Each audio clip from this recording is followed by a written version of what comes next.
乡亲高早，欢迎收看今日1月7公司台记台早起新闻，我是柯兴竹。先开始来关心去印度踢亚洲杯的台湾女子脚球队昨昏坐医疗专机返来咱台湾，去为着的选手嘛随送去治疗。原本是6个人确诊，飞行机降落采检了后，搁加一个男9人确诊。因为有会着的、无会着的，所有代表队的成员拢坐共邦飞行机返来，所以嘛有听专家的建议，确定病例安排坐点飞行机尾，避免感染继续扩大。结束亚洲杯的比赛，台湾女子脚球代表队坐8座医疗专机返来台湾，选手因规身躯拢穿着防护装备，向大家下手比赞，感谢国人的支持。所落来，大家拢接受落地体检，结果除了原本6位确诊以外，佫新增加1位查甫教练确诊，安排救护车送病院。原本是9个人确诊，包括7位选手加2位队职员，因过有3个人已经好化。昨嘛转来体检过阳性的查甫教练是本来确诊，好了转阴又搁转阳，所以无搁再新增加个案。其他阴性29位坐专车去防疫旅馆，接机的华航机组人员14位，包括4位机师。转来了暂停勤务5天加9天无歇隔离。确诊的人伫咧飞机顶拢坐伫咧机舱的后排。基本上有确诊的哈，我们根据专家的意见，就坐在机尾的部分哈，因为这样的一个气流来讲，对其他的人相对的安全。拄到疫情来乱，咱国女子脚球队一寡队员伫咧赛前验出阳性确诊，无法度上场比赛，差一时就当摕到世界杯的门票，大家拢感觉真可惜。比赛输球，失望一定会失望。不过我觉得他们这几场比赛下来，那有点可惜。可是我觉得他们反而清楚自己的目标在哪里了。我觉得这个也是好事。这回虽然无抢到世界杯的门票，不过咱也阁会拼明年初附加赛，争取最后的参赛资格，希望会当踢入去世界杯。记者综合报道。上新的消息来关心，索马利兰外交部长瑞格萨昨暗带团来咱台湾访问，由外交部政务处长代表政府去接机。这时阵，伊会甲咱的总统蔡英文、外交部长吴钊燮见面，针对两国的合作会交换意见。索马利兰的访问团，除了因的外交部长，也阁有财政部长、计划甲国家发展部长、农渔业发展部长，有几名部长拢斗阵来。咱嘛派出咱的外交部处长去机场欢迎，为着要迎接索马利兰代表团，外交部嘛有挂索马利兰的国旗，等于是甲因看作是咱的准友邦。两国伫2020年有互相设官方的代表处，也毋过咱台湾甲索马利兰目前并无建交。继续关心疫情，咱过来昨昏是新增加26个本土病例，内底有22个是隔离期间阴转阳，另外阁有4例是伫新北市的一口罩4个人去会着。目前也咧找感染源，指挥官陈时中是强调讲，互咱国内无本土病例，即甲病例清零，这也是咱政府目前的目标。另外，伊嘛讲出2个时间点，就是2月70甲2月15，到时就来看卖，看讲咱边境的管制敢有本钱会当帮零。国内新冠本土疫情搁清悬，初被增加26个本土病例，其中22例是伫居家隔离期间因转阳确诊，包含桃园万雄竹苗分区阿孝清零采检7例，疫育物流增加6例，嘉贝尔幼儿园增加3例。台北帮中相关产生的点点幼儿园增加4例，大溪中营军事相关增加2例，另外还有4例是新案，是新北邦桥一件感染源无清楚的家庭群组。头先是妹妹19346例出现到鼻水症症状，采检了后确诊，共大的这些爸爸妈妈拢染疫，3人是无症状。据了解，是因为他所工作的其中一个单位有要求说他要有这个快筛的检验的证明，所以也做了快筛之后是阳性，那联络了这个卫生单位，卫生局安排他去采检，那也确诊，那 CT 值是20.4。Omicron 病毒来势真强，而且新北市出现不明感染源个案，外界好奇指挥中心是不是已经放弃清零目标？指挥官陈时中强调，并无放弃清零，是以清零态度来处理疫情。跟以前的Delta来讲，它确诊的数目还是高的非常多。我们没有放弃清零，我们都以清零的态度在处理疫情。不过，面对各国陆续开放国门，陈时中也表示，台湾防疫模式在各国评比当中袂歹成绩，边境管制考虑放零，比如减少检疫天数，不过时机点要去做研判。最少第一个点它要2月4号，那第二个点单要到元宵节后，我们才能够比较清楚。到下个月的时候，我们会进行怎么样的一个相对的管制或是放松。陈时中强调，最近全球新的确诊个案好亲像降落来，不过整体疫情普遍也是真严重。呼吁民众若无必要唔通出国。指挥中心会根据国际疫情调整警示等级。到目前为止，国内第一期疫苗注射率是81.9%，第二期是74.96%，基础加强是0.72%，追加是24.22%。记者综合报道。继续关心新北市昨昏的4个本土病例，因是一家伙仔内底的群组感染。会风吹出来原因是这个家庭内的细汉查某囝，因为爱实习，公司要求爱快筛，伊全验出阳性，去做 PCR 嘛阳性，全翻头转去验厝内人，结果老爸、老母、阿姊嘛拢阳性，虽讲无镜头，也毋过即马共款送去专职病院治疗，目前也咧找感染源。新北市政府嘛有公布引起过倒柜，要提醒脚热有状态民众爱注意健康。春节过后，未少企业要求员工先快筛，才入来公司，也安尼找出阳性个案，互新北市初步增加8件本土确诊，而且也是一件家庭群组案，已经展开扩大疫调扩大采检。企业要求在家先行快筛，快筛出来是阳性以后，再加上我们的 PCR， 找到一个确诊个案。那这个确诊个案一找到以后，我们马上立即匡列。所以又找到3个同住家人确诊。根据新北市府指出，1936年是一个伫一间公司实习的科大女学生，2月77采检阳性是期待20.36，紧急将更大的家属居家隔离采检。爸母甲阿姊全部阳性，而且无症状，已经伫专职病房治疗。当时科内个案接触者总共25人，18人居家隔离。这个小女人本身她是没有症状。他再回想起来，他觉得他在2月5号的时候有一点点的流鼻水，所以目前我们的发病日呢会放在2月5号。那主场在台北，我们在一早第一个时间就跟台北市来通报，至于感染源原来需要整个疫调跟基因定序才能够厘清。因为感染源爱去调查，新北市府毋敢代志公布行踪。这个人捌去过真济间超商，也去过伫新庄的宜器啊、甲宝雅等卖场，还有新埔市场，搁一台北捷运通勤，包含板南线、松山新店线、甲淡水信义线真济站点。台北市信义区勤业众信会计事务所也赶紧发出声明。因为其中一个确诊者是员工，捌伫2月初5、初6、甲初7进入办公室，已经要求公路站的同事快筛，办公室也启动全面伫厝内底上班，过头站全面消毒。记者综合报道。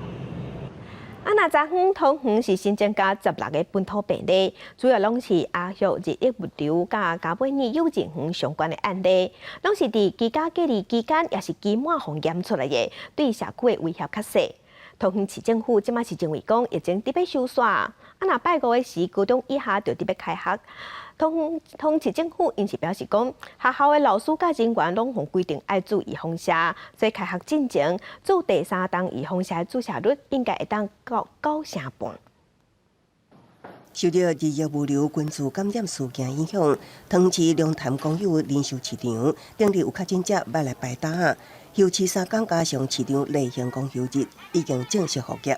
这个期间，环保局连3天大清销，1000外费贩仔加附近里面拢接受体检，全部阴性。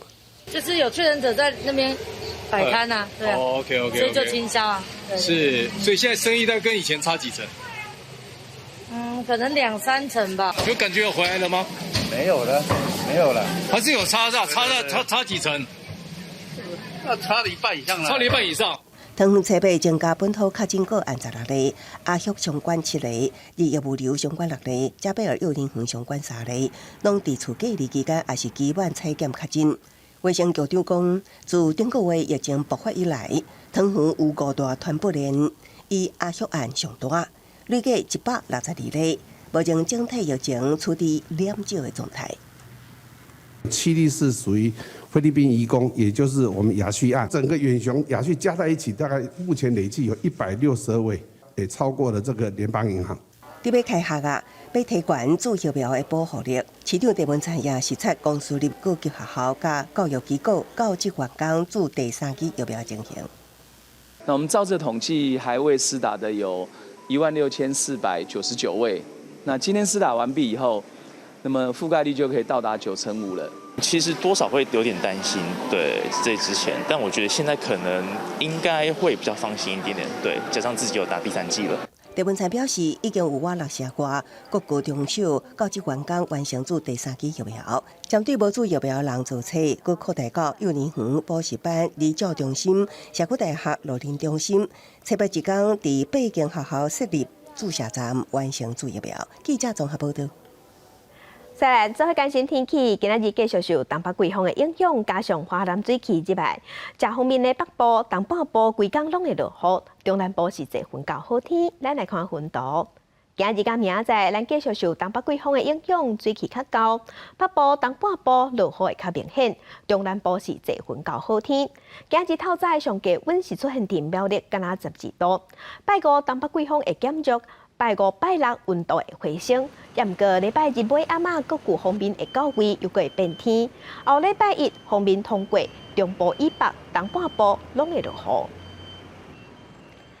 来关心行政院伫昨昏时宣布要放零日本福岛5县市食品的限制，会当是要用3项原则、3个配套有条件会当开放进口。也毋过野生动物的肉肉，也是野生香菇，同款是禁止进口。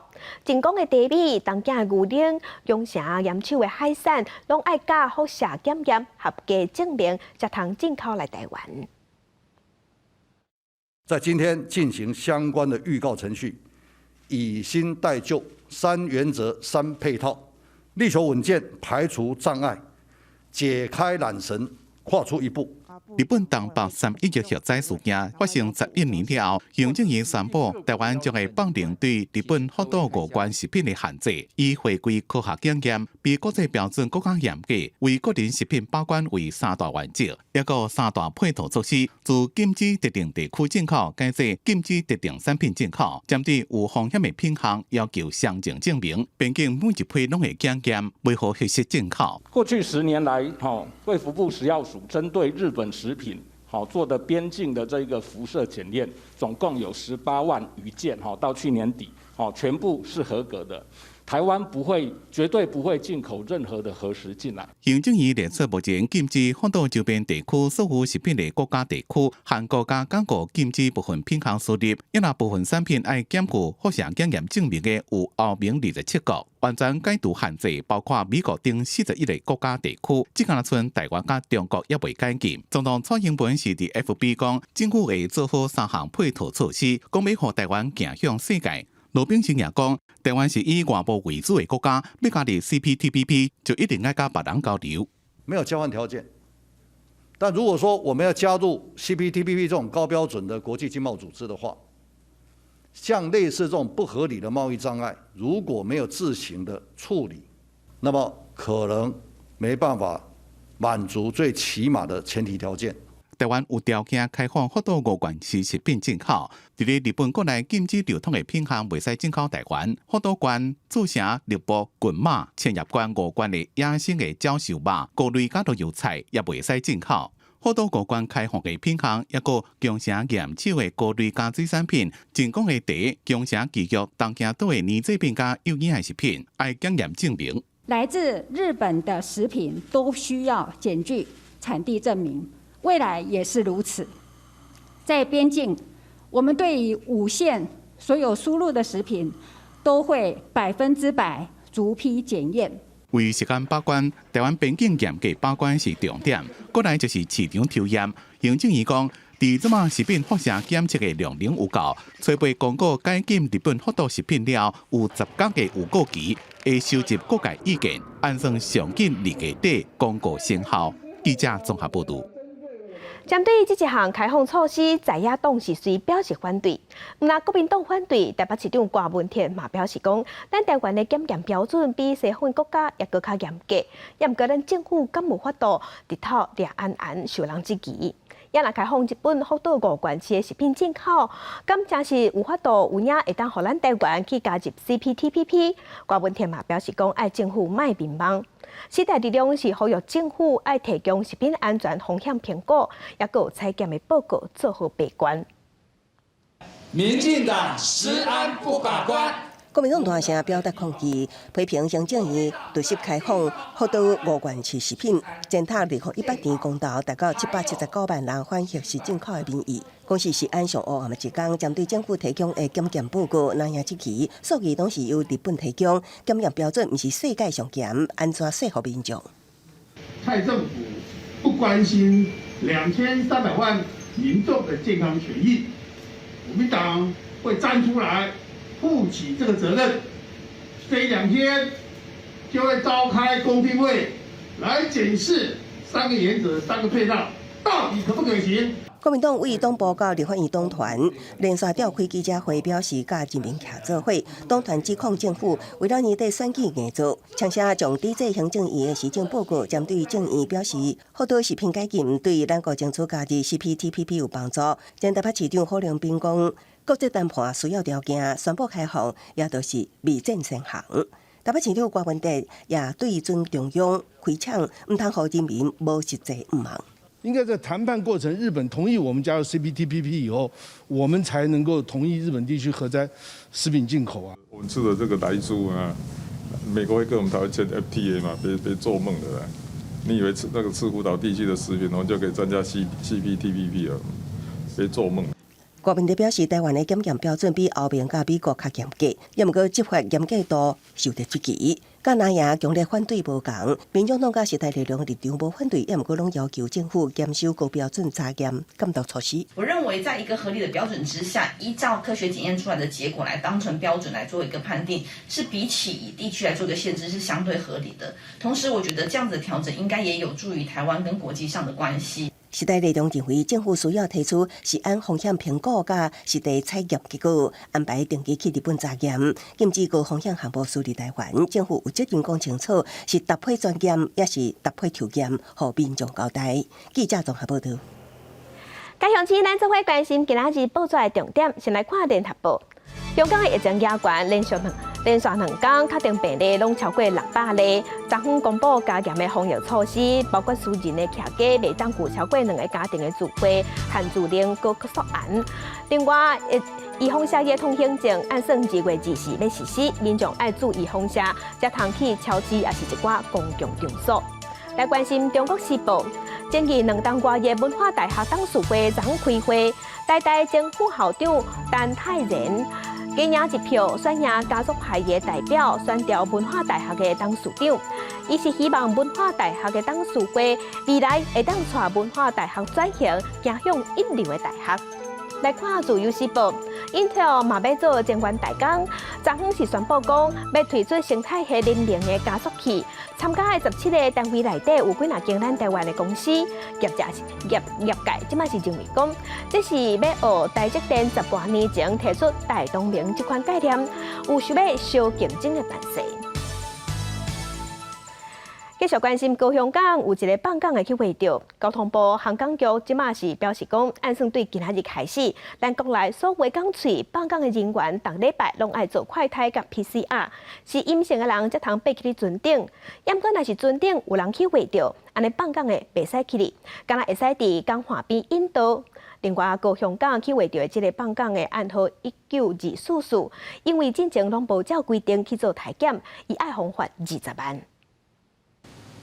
高雄港区采检工作继续进行，目前高雄港有42名饮水人，除了确诊的案例以外，1月初6开始批下采检，目前拢是阴性。初8会完成自采，确诊的饮水人个限19244例，被交通部航港局认定快筛时间无依照规定，也无寄回样本，依照香港法罚20万。认为说他没有依规定去做快筛。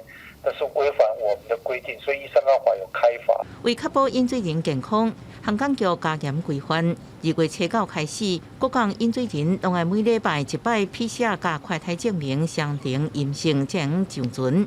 另外，上船过程，驾驶舱甲人老船长、大副甲操作员各保持社交距离。那因领船有染疫记录，全部改用远距领航免上船。不到船上去，你就看不太出来这个船它在航道上面航行应该没有什么太大问题。可是你要进岸，你要去靠码头的时候啊，就很多小动作啊、小技巧就必须要弄。那你远距大概就不太容易了。饮水人为什么我们特别重视？因为他是直接进到船舱里面、机房里面去引导这个船进来我们的港口所以在那个密闭的空间里面，相对的，他假如说染疫的话是危险的。饮水人协会表示，疫情爆发到即马已经2年，只有1位饮水人染疫。就知影大家拢非常遵守规范，对染疫的人无依照规定时间快筛备法，认定是有时间甲沟通上的误差，也呼吁中央对入港的船只要严格检疫，来确保饮水人的安全。记者综合报道。因为高雄港的疫情拖到基顶，影响基顶的观光。过年期间，无人去高馆，无游客去行搭，生意有够歹。高雄市政府即马为着要伫基顶拼经济，高雄市长陈其迈昨是答应讲，等疫情稳定了后，会针对基顶推出补助计划甲进行措施。路的拢无啥人，以前就算过年过，也阁正热闹的基顶，所以被针对店拢休困，因为若是无休困，开店的人是比人客阁较多。我们是到这边才发现，哇，这边是疫区诶。基顶伫咧以前过年时啊，拢人诚多。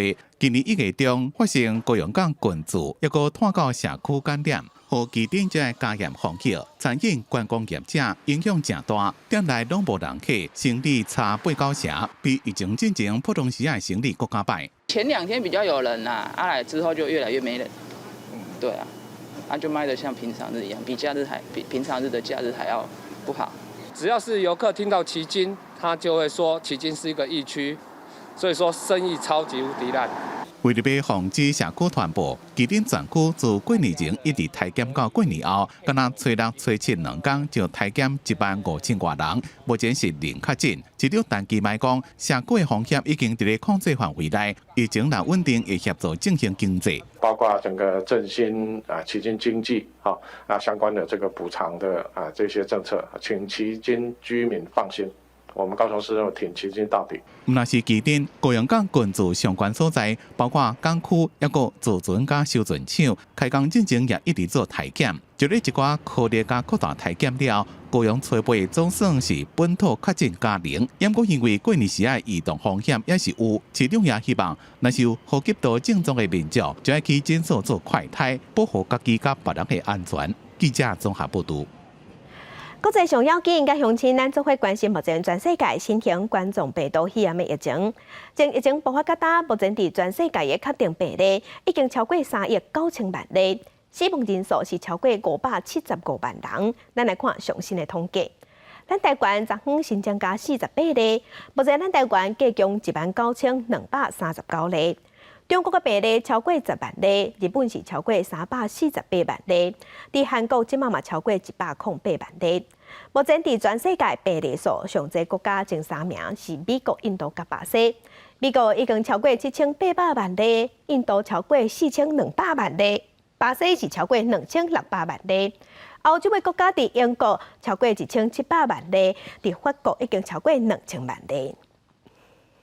来关心国际局势，法国总统马克宏是专讲去俄罗斯，甲俄罗斯的总统普廷见面，希望俄罗斯甲乌克兰莫相战。过顿讲，伊嘛随阁飞去乌克兰。马克宏是对外表示讲，对下的办事甲危机，即马看起来应该袂阁继续牵悬。不过外界是认为，法国总统并无改变啥物，颠倒是美国甲德国即马是放调讲，俄罗斯若是坚心要拍乌克兰，安尼因就甲天然气禁起来。法国总统马克宏初次访问俄罗斯，甲俄国总统普廷伫咧克里姆林宫进行5点外真久的会谈，要找出解决乌克兰危机的办法，身躯边拢无无聊。de travailler très rapidement pour éviter toute escalade. L'accumulation des tensions en cours emporte un risque de dégradation brutale de l'équilibre et de la stabilité du continent. 两国的元首见面，马克宏甲普京分别坐伫咧4公尺长的桌仔两边，看起来真孤单，引起真侪网友讨论。法国的解放部甚至收到，讲这是俄罗斯式的对话。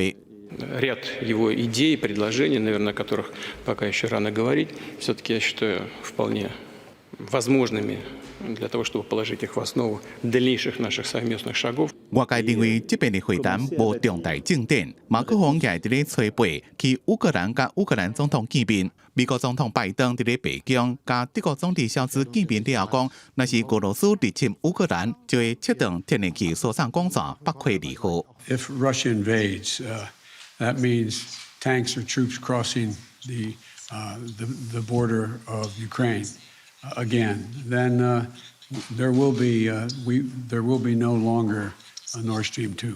We will bring an end to it. 肖兹是强调，西方的盟国立场就要共款，才当集体对抗俄国。另外，乌克兰东部分离运动的领导人普希林讲，当地随时都有可能会发生全面的战争。Пока мы видим очень активную подготовку, пока мы видим очень четкий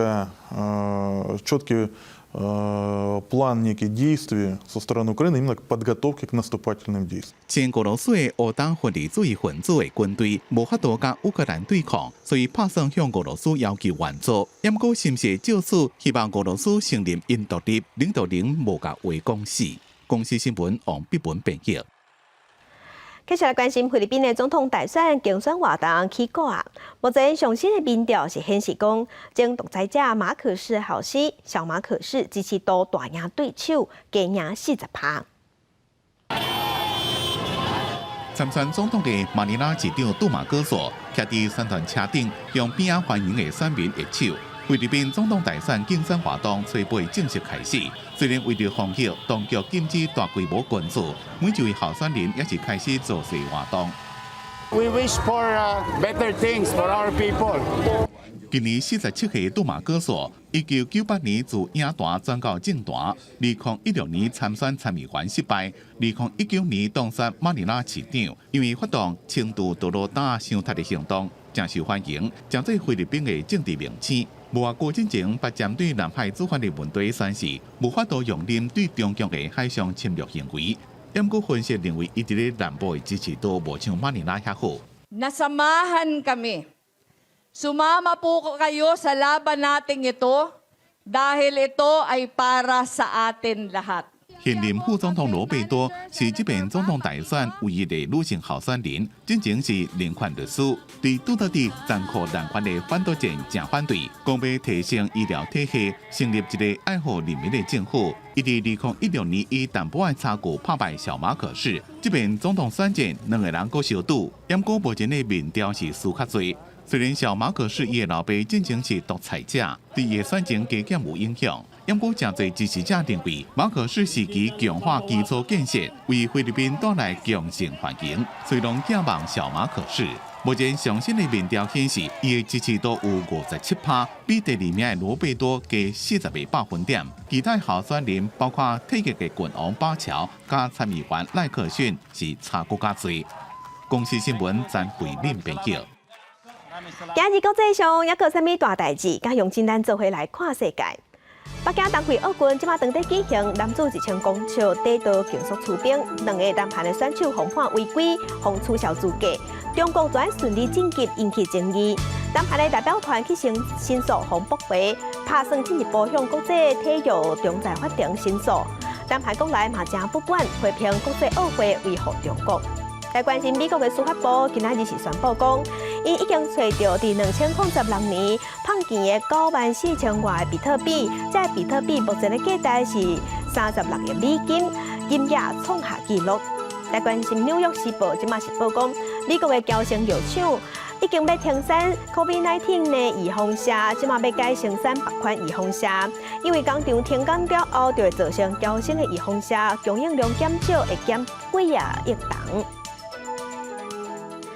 来关心，行政院昨昏宣布要开放日本福岛5县市的食品会当进口来咱台湾。消署嘛已经先公布风险分析的评估的报告，研究是显示讲，无抵押的风险唔免挂虑。抑过有专家、有医生，即马是提醒讲，其实有一寡放射性的物质，衰退期是需要30天，这就是风险。行政宣布解禁日本福岛五罐食品，调整11年的管制措施，以科学证据减少人民食安。小数77公布由台大道理学研究所教授邱志光主持109年度数字食品风险分析，结论认为各年龄层每年平均增加辐射暴露量增加，癌症风险已考量。研究其实它出来的结果跟国际的研究其实蛮一致。去年12月份的时候，英国相关的研究呢，大概0.0016西狗每年。整体来讲，癌症风险大概就是1000万公斤，不会是零，但是是一个不是那么高风险。不过，有毒科医生指出，日本当地要发现几啊种放射性物质，包含碘131半衰期8天，铯134 2年，铯137加铯9控是30加19年，暗中温休。对碘131或铯134，毕竟过了10年，当然说相对我想残留量会比较低。可对于铯137，它半衰30年，还有19半衰高达29年，所以我们还是不可大意啦。行政宣布解禁日本福岛食品，推出3原则3配套，各针对风险品项要求辐射安全加产地相证明。民间团体认为也是无法度消毒记录。那辐射安全标准呢，不表示它就是没有辐射。即便我们今天看到所谓辐射的合格证明哦，但是呢，你也不知道说那个标准里头它的这个辐射量到底是多少？它是99少于100的贝克，还是它是20？针对日本福岛五罐食品，消基会是建议食品努力制度对策食品源头。毒物科医生是提醒，特殊食品亲像香菇、地叶也氦残留辐射量，建议爱专家讨论，建议出配套。记者综合报道。其实，咱台湾禁止日本福岛五罐食品已经11天啊。昨昏政府宣布假条件开放，日本媒体嘛有报道。日本媒体是报讲，咱台湾想要透过解除禁令，争取日本支持台湾加入 CPTPP。也毋过有学者是分析讲，解禁无代表咱台湾就有法度加入。日本福岛原始食品当前1年4大禁令将要宣告解禁。日本政府发言人内阁官房长官松野博一甲日本外相林芳正初备早起拢表达，过去就一直透过日台交流协会，以科学依据说明日本食品的安全性，拍拼争取解禁。台湾側からはですね、日本産食品に対する輸入規制の見直しにつきまして、台湾側による今般の規制の見直しに関する台湾側の発表を確認した上で行うこととしたい。日台交流协会台北事务所代表詹如台也伫面册发文，强调过这10年会当迎接这一天，感觉非常安慰。对福岛食品解禁，行政院表达将对咱国争取加入 CPTPP 有帮助，甲世界连接。要加入国际经贸体系，要加入高标准的 CPTPP， 不能自外依人，固步自封。今天的这个调整措施，会是我们参加 TPP 的一个非常大的助力。解禁消息释出，日本媒体也高度关注。NHK 报道指出，台湾去年9月已经申请加入 CPTPP， 争取日本支持。台湾政府一直思考解禁时机。朝日新闻、特别新闻报道指出，台湾解禁福岛食品，更发出一大步，希望争取加入 CPTPP。日本新闻网新潮社报道指出，台湾加入 CPTPP 关键就是解除福岛食品禁令。日本时事通讯社是上早的报道，台湾为了争取加入 CPTPP， 捌预告福岛食品上近今年1到3月都会解禁。不是开了福岛就一路绿灯了，但是不开福岛恐怕连第一个绿灯都没办法取得，所以台湾能做的选项就是把我们所可以掌握的条件创造出来，台日之间的这种双边咨商程序，也许会获得比较好的进展。学者分析，解禁会当得到日本的支持，也毋过其他会员国的态度，并不是日本会当主导。台湾只会当创造甲国际连接的条件，进一步扫除客观贸易障碍，争取加入 CPTPP。记者综合报道。顶一日，咱国内有纸厂是表示讲，卫生纸按算1月底要起价。另外，国际上有一寡食品油嘛要起价，亲像是樟树油进口的价数，去年甲呾起码1倍，主要是因为生产的国家马来西亚欠工欠价真热力，所以咱国内油恐惊嘛会对得起。臭豆腐跟土鸡拢用油来煎，不过最近原料黄大大起，油品的价销一直欠悬，厂商成本压力愈来愈大。劳力不足啊，缺工的问题，然后产量整个下降。另外气候的影响啊，能够出口的量就减少。去年的6月中，每一吨是860块美金啊，提货了。那昨天是1350块，几乎快要1倍了。台湾食物油联制工会表示，总旅游国际机会介绍为去年也一直欠悬。这次总旅游机会介绍盘中上悬，每吨要1374美金，迈创历史新悬。另外，黄豆油机会介绍这次盘中也起价每磅66.47美分，今年起的幅度已经超过16%。食物类产品卖价销压力大，行政这次免停进口黄豆营业税，希望能压制物价。不过学者表示，消费短期措施效果有限，降税啊等等这些都能够程度上的这个厂商的成本压力获得一定程度的舒缓。如果说长期持续这样做的话，那对我们的这个财政的条件也会产生冲击。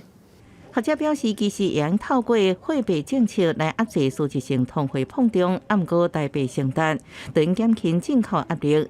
不过台湾是属于出口经济导向，反倒来冲击电子业，陷入两难。目前今年为短期减税，等待拓港疫情压力转好，才来解脱。记者综合报道。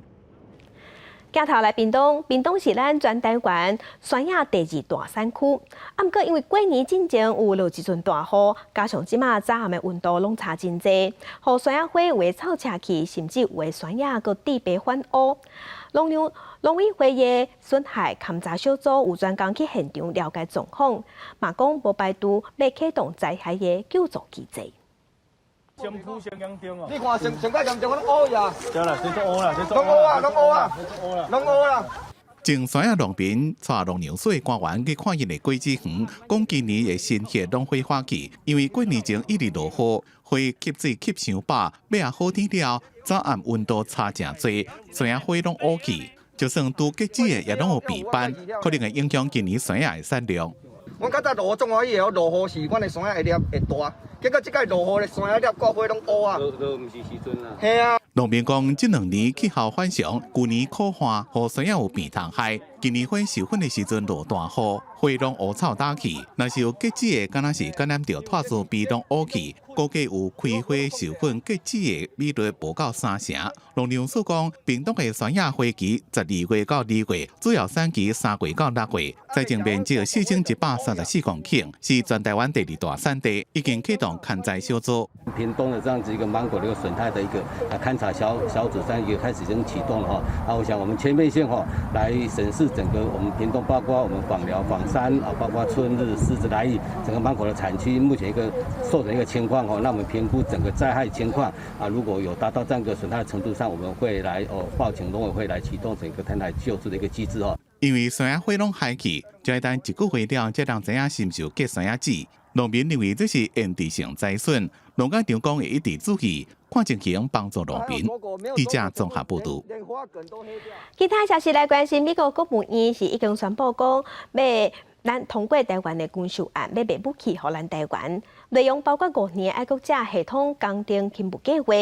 美国是表示讲，这项计划会当帮助咱台湾维持飞弹的密度，确保咱空中修正的能力。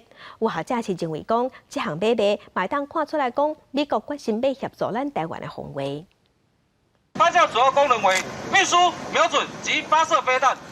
本官向蔡英文报告爱国者飞弹的战力，这是总统蔡英文过年时特别来看爱国者飞弹部队战备的画面。美国国务院8号宣布对着台湾有关着爱国者飞弹的相关军售，并且正式来通知国会。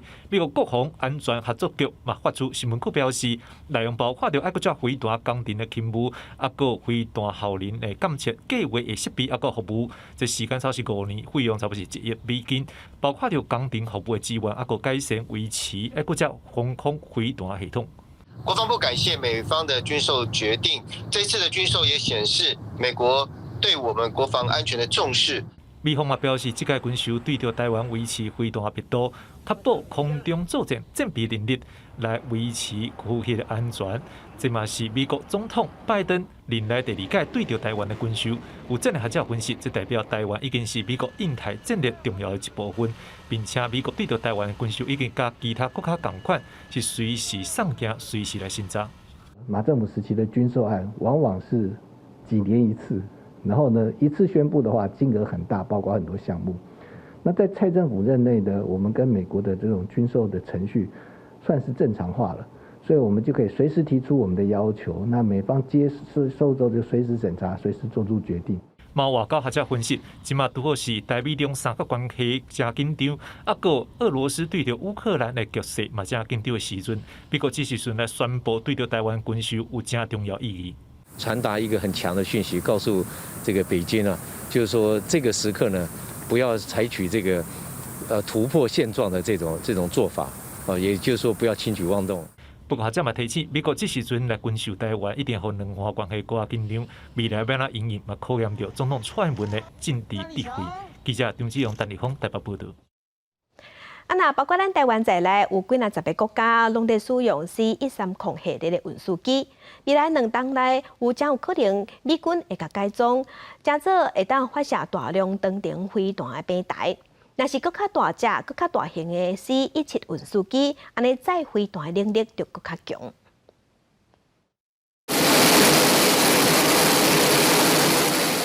对世界各地灾难现场加作战的精线，运输机在各种的物资支援作战，或者是参加人道救援，也有真侪伞兵自运输机顶头跳落来。即马美国军方上新的想法是用运输机在长程巡弋飞弹飞到目标区的天顶。甲飞弹敢若伞兵共款弹落去。Palletized munitions enable mobility aircraft to deploy cruise missiles, promising to provide a near-term means to increase capacity of fires. A modular deployment system offers a flexible payload configuration to meet mission requirements, with a 6-pack configuration for C-130 deployment and a 9-pack for C-17s. An onboard control module enables the missiles and battle management system to communicate, so missions and targets can be updated while the aircraft is airborne. 这项实验名叫做“顺良计划”，由美国空军的研究实验室执行。是甲飞弹以无组化方式装伫咧飞机的货舱，作战的时阵用降落伞空投，互飞弹自空中家己点火发射，飞到指定的目标。伫咧过去5个月，用改装过 C-17甲 C-130 2种运输机，用无武装的 A9飞弹做过5遍的飞行测试。12月中的第6遍是第1遍用实弹，并且成功射中目标。计划中所使用的飞弹是编号 AGM-158系列，无共嘅版本射程自370公里到1900公里以上，是美军上新一代战术巡弋飞弹。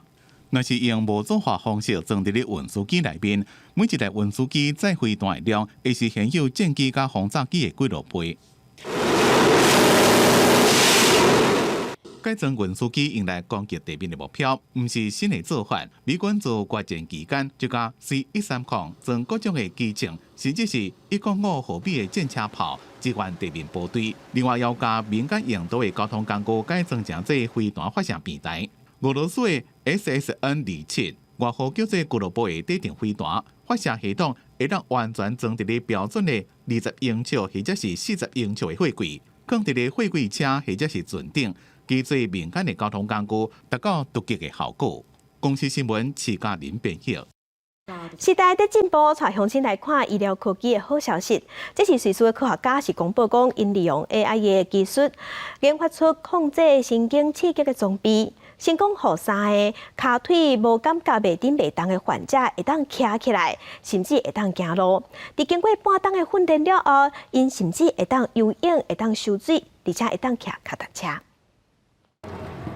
甲朋友约伫咧外口去拾一杯，对下半身袂顶力的罗卡蒂来讲，伫咧过去4年是无可能。不过，即马有新的科技，互伊会当行路。瑞士研究人员推出公布好消息，因利用 AI 技术控制神经刺激装置，互3位下半身袂顶力的患者会当行路。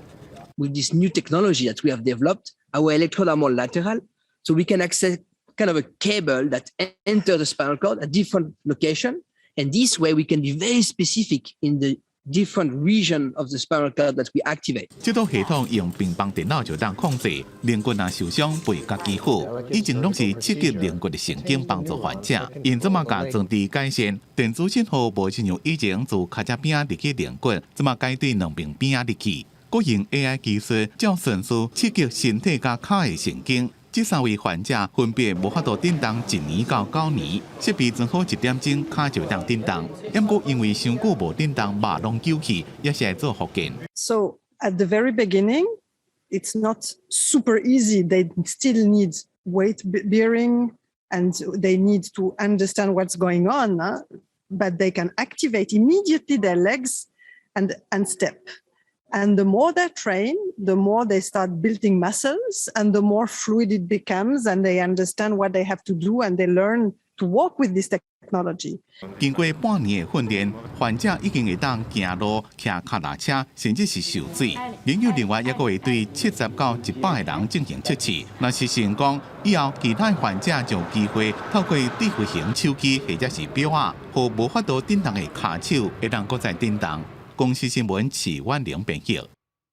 天气报你知，来关心这2天北部、东半部较高落雨，若中南部是多云到好天。拜5、拜6，东北季风减弱，温度就回升。也毋过到礼拜日的时，各有方面的高位，嘛会变天。来关心今仔日各地头的温度。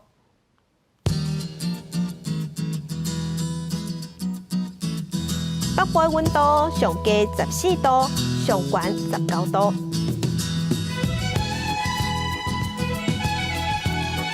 中部的温度上低14度，上悬23度；南部的温度上低15度，上悬26度；东部的温度上低15度，上悬24度；